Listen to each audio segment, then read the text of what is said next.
Live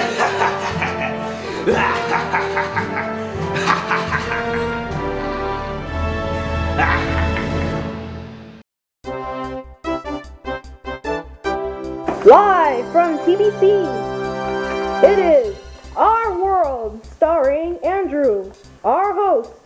Andrew, can you tell us about Islam? That's right. Islam is a major religion in many parts of the world.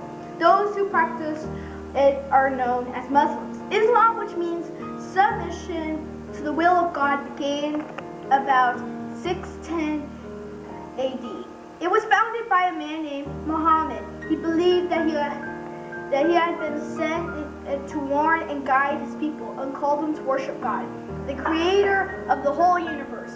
These messages were gathered in a book known as the Quran. The Quran teaches the Muslim belief, absolutity, and the power of God.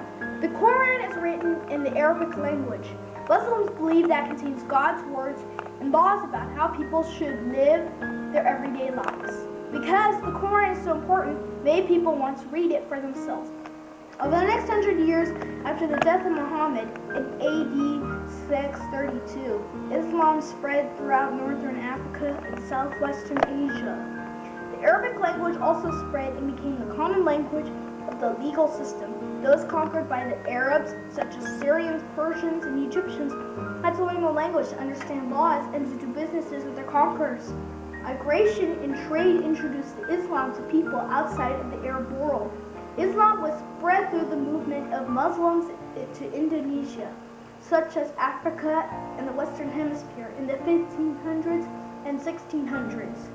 There are 5 basic practices and duties of Muslims, called 5 pillars of Islam. First, Muslims must declare their belief in Allah, which is Arabic for God, and accept Muhammad as their prophet. Second, all Muslims must pray 5 times a day facing the direction of Mecca, the holy city of Islam.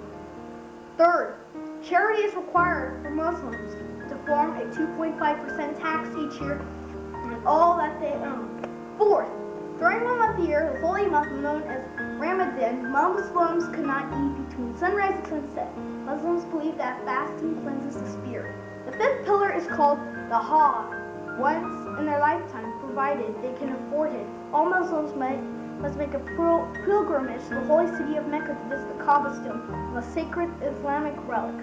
Even today, children in the Islamic countries go to Quranic schools beginning at age 3. They learn to write by copying verses from the Quran in Arabic. The teacher reads the verses as the children follow along and their copies. Children are expected to memorize many of the 6,000 verses. Eventually, the children will learn to both read and write Arabic and are given their own copy of the Quran. Although people in different countries speak different Arabics, delicates, and other languages as well, written Arabic has come through the centuries with little change because of the spread of Islam and the Quran. Very good, Andrew. This has been an exciting, yet kind of slow, but exciting presentation of My World, brought to you in part by TVC. Bye!